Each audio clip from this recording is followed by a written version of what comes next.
çiftçilik yapıyorum. Geçimimi çiftçilik olarak sağlıyorum. Bu sene hayvanlara yem olsun diye yem bitkisi ektik. Yem bitkisi olarak fiyi tercih ettik. Bölgemizde iki çeşit fi ekilmektedir.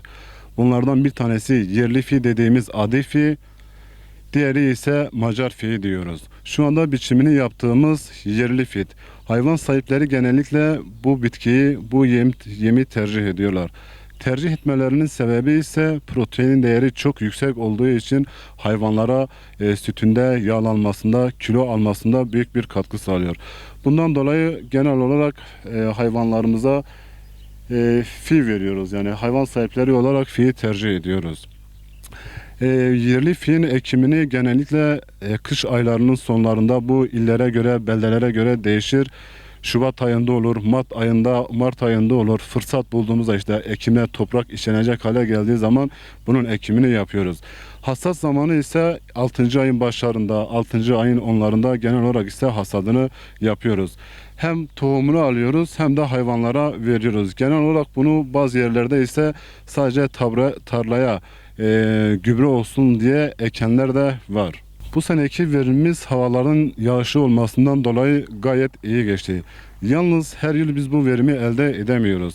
Aşırı yağış olduğu için gerçekten çiftçiler olarak bu sene ne kadar şükretsek azdır. Genel olarak ise havalar yağışlı olduğu zaman biz gerçekten verim elde ediyoruz. Havalar yağışsız olduğu zaman ise gerçekten biz çiftçi olarak mağdur oluyoruz. Mağdur olmamızın sebebi ise arazimizin susuz olması, yani sulu tarımın olmaması. Ben buradan yetkililere sesleniyorum. Gerçekten Kovancar Ovası yabana atılacak bir ova değildir. Biz çiftçiler olarak su sıkıntısı çekiyoruz. Sulu tarıma geçmek istiyoruz.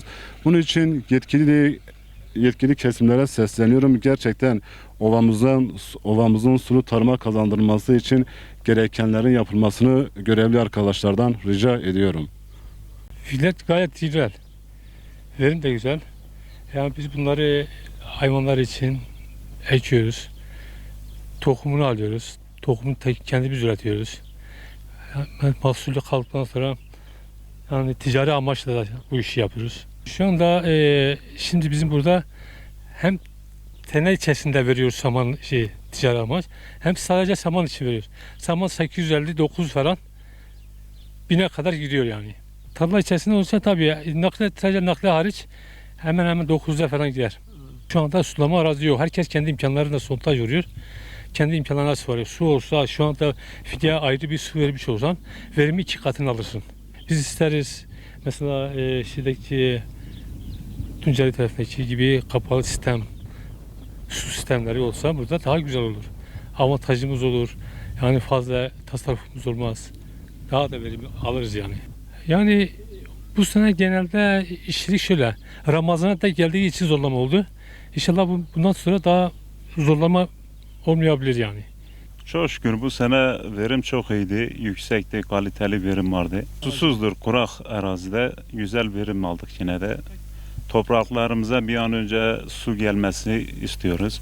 Balya abi proteini yüksektir, böyle daha kalitelidir. Hayvana faydası çoktur. 28 protein böyle bulunuyor. O yüzden hayvanın sindirim sistemine de iyi olduğu için balyayı tercih ettik.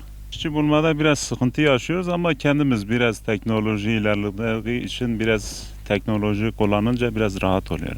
Tane hesabı verirler normalde 22'ye 25'e satan da var.